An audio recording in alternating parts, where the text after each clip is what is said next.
നമസ്കാരം. വീണ്ടും മണിപ്പിച്ച് Malayalam YouTube channel വഴി നിങ്ങളൊക്കെ കാണുന്നതിന് എനിക്ക് വളരെ സന്തോഷം. ഇന്നലെ ഇട്ട വീഡിയോയിൽ കുറച്ച് മിസ്റ്റേക്കായി.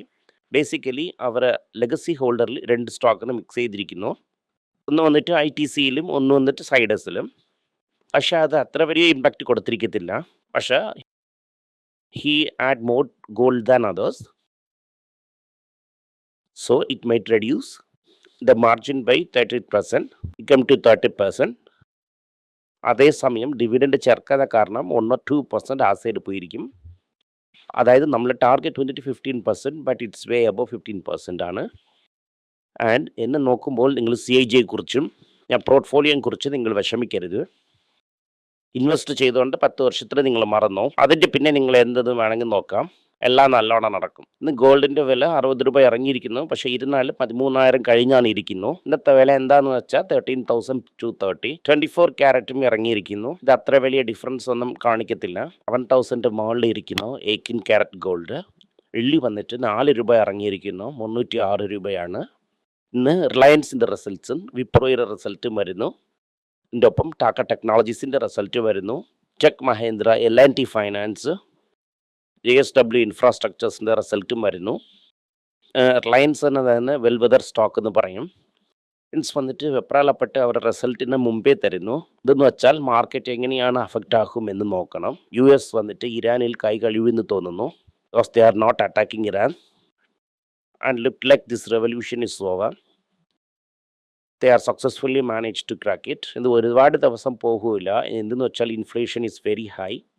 എന്തെന്ന് വെച്ചാൽ ട്രംപ് എപ്പോൾ വേണമെങ്കിലും എങ്ങനെ വേണമെങ്കിലും ബൽറ്റി അടിക്കാം.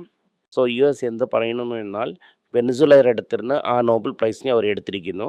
ആ ഓപ്പോസിഷൻ ലീഡർ വന്നിട്ട് ഗിഫ്റ്റാ കൊടുത്തിരിക്കുന്നു ആ നോബൽ പ്രൈസിന്. ഈ നോബൽ കമ്മിറ്റി എന്ത് പറയുന്നു എന്നാൽ ഈ ഗിഫ്റ്റൊക്കെ കൊടുക്കാം. മെഡൽ ആരെടുത്ത് ഇരിക്കുന്നു എന്നത് ഇമ്പോർട്ടൻ്റ് അല്ല. ഏറ്റവും ആർക്കാണ് പോയിരിക്കുന്നു എന്നാണ് മുഖ്യം. അത് ആ വിമൻ്റെ അടുത്ത് തന്നെ ഇരിക്കും. അവർ വ്യക്തമായിട്ട് തീർത്ത് പറഞ്ഞിരിക്കുന്നു. UBS വന്നിട്ട് എന്ത് പറയുന്നു എന്നാൽ ഗോൾഡ് വന്നിട്ട് ഇപ്പോൾ ഷോർട്ട് ടേമിൽ 5,000 വരയ്ക്കും പോവും. സെക്കൻഡ് ഹാഫിൽ എല്ലാം ശരിയാവും. എല്ലാം ശരിയാവുകയാണെങ്കിൽ തിരികെ 4,500 വരും. അതായത് ഇപ്പോൾ ഇരിക്കുന്ന കറണ്ട് റേറ്റിന് തിരികെ വരും. സ്പൈക്ക് ഇരിക്കും, പക്ഷെ തിരികെ ഈ റേറ്റിന് വരും. അപ്പോൾ വന്നിട്ട് അവർ 4,500 പറയുന്നു. നമ്മൾ റുപ്പി ഡിപ്രീസിയേഷൻ ആണെന്ന കാരണം ഈ 4,500നും ഈ 4,600നും കൂടുതൽ ഡിഫറൻസ് ഒന്നും ഇരിക്കില്ല. ഇത് വന്നിട്ട് ഒരു ബേസ് ഫിഗർ ആയിട്ടിരിക്കും എന്ന് അവർ എതിർനോക്കുന്നു. ഇത് അവരുടെ പ്രഡിക്ഷൻ.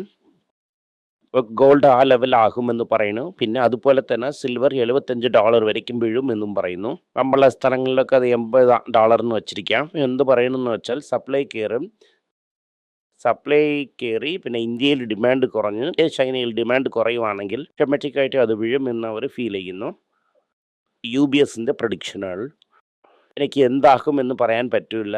മിഡ് ടേം ഇലക്ഷൻ്റെ ശേഷം തന്നെ എന്താകുമെന്ന് പറയാൻ പറ്റും. മിഡ് ടേം ഇലക്ഷൻ വരയ്ക്കും ഇതുപോലെ വളരെ വോളറ്റൈലായി തന്നെ ഇരിക്കും. UBS പറഞ്ഞതുപോലെ സ്വർണത്തിൻ്റെ വില ഇറങ്ങുമോ എന്ന് ചോദ്യം ചോദിക്കുകയാണെങ്കിൽ അത് നമുക്കറിയത്തില്ല എന്നാണ് ഉത്തരം പറയണം. ഇപ്പോൾ ഇരിക്കുന്ന സ്ഥിതി വെച്ച് നോക്കുമ്പോൾ ഗോൾഡിന് വളരെ പോസിറ്റീവായി തന്നെ പോയിക്കൊണ്ടിരിക്കുന്നു. ട്രംപ് ഭാഗവതർ അകത്ത് വന്ന് പ്രഷറൈസ് ചെയ്തു. ഇൻട്രസ്റ്റ് റേറ്റിന് ഇന്നും 2-3 പ്രാവശ്യം കട്ട് ചെയ്യുവാണെങ്കിൽ $5,000 അതിലിരുന്ന് $4,500 വരാൻ എന്തൊക്കെ പോസിബിലിറ്റീസ് ഇരിക്കുന്നു എന്ന് മനസ്സിലാവുന്നില്ല. ബട്ട് ഓവറോളായിട്ട് ഇന്ത്യയിൽ ഗോൾഡിൽ വലിയ കറക്ഷൻ ഒന്നും ഇരിക്കില്ല.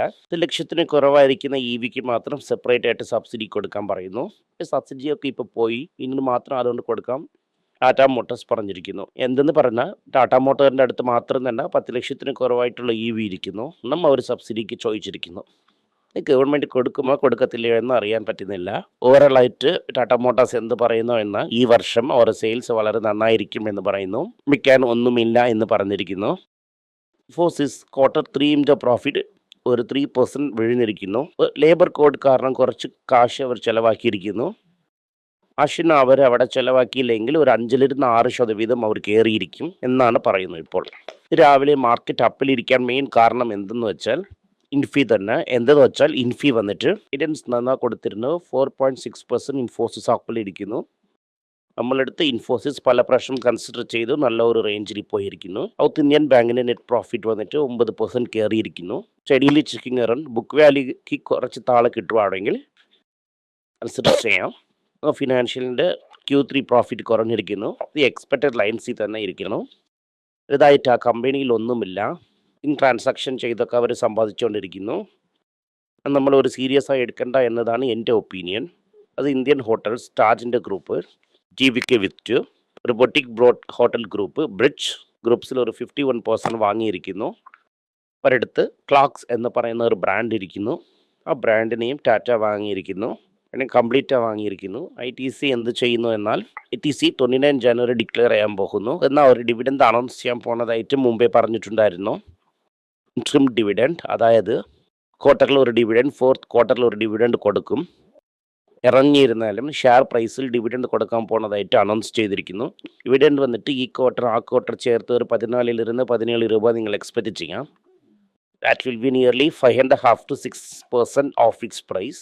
സോ FDയെ കാട്ടിലും ഈക്വലായ ഒരു ലെവലിൽ ITC ഇറങ്ങിയിരിക്കുന്നു. ഇതിനെ നമ്മൾ മനസ്സിലാക്കണം. ഇത് നിങ്ങൾ കൺസിഡർ ചെയ്യുവാണെങ്കിൽ നിങ്ങൾക്ക് കാശ് വരാൻ ചാൻസ് ഇരിക്കുന്നു. സൈഡസ് ലൈഫ് സയൻസസിന് US FDIയിലിരുന്ന് ഒരു പർട്ടിക്കുലർ ടാബ്ലറ്റിന് അപ്രൂവൽ കിട്ടിയിട്ടുണ്ട്. ഇത് കാരണം സെയിൽസ് ഭയങ്കരമായിട്ട് കയറാൻ ചാൻസസ് ഉണ്ട്. പ്ലേയിൽ വന്നിട്ട് ആ ഗ്രീക്ക് പ്ലാന്റിന് ഞങ്ങൾ 6 മാസത്തിന് മൂടണം. എന്ന് വെച്ചാൽ US FDA അബ്സർവേഷൻ സ്ട്രോങ് ആയിരിക്കുന്നു. അവർ പ്രൊഡക്ഷൻ നിർത്തിയോണ്ടാണ് ചെയ്യാൻ പോകുന്നത് എന്നും പറഞ്ഞിട്ടുണ്ട്. 6 മാസത്തിന് ആ പ്ലാന്റിൽ പ്രൊഡക്ഷൻ ഇരിക്കില്ല. അമേരിക്കയിൽ വലുതായിട്ട് സപ്ലൈ ചെയ്യാൻ ആ ഗ്രീക്ക് പ്ലാന്റ് ആവശ്യപ്പെടുന്നു. ഇത് കാരണം അതിനെ മൂടി എന്ന് പറഞ്ഞ് ന്യൂസ് വന്നതും 4% അതിനടിച്ചിരിക്കുന്നു.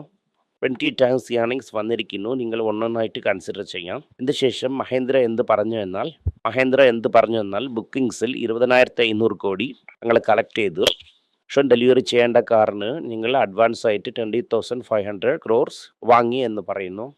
ഇന്ത്യയുടെ ട്രേഡ് ഡെഫിസിറ്റ് വൈഡൻ ആയിരിക്കുന്നു. മാസത്തിൽ $25 billion ട്രേഡ് ഡെഫിസിറ്റ് ഇരിക്കും. ഓവറാളായിട്ട് $200 to $20 ട്രേഡ് ഡെഫിസിറ്റ് ഇരിക്കും.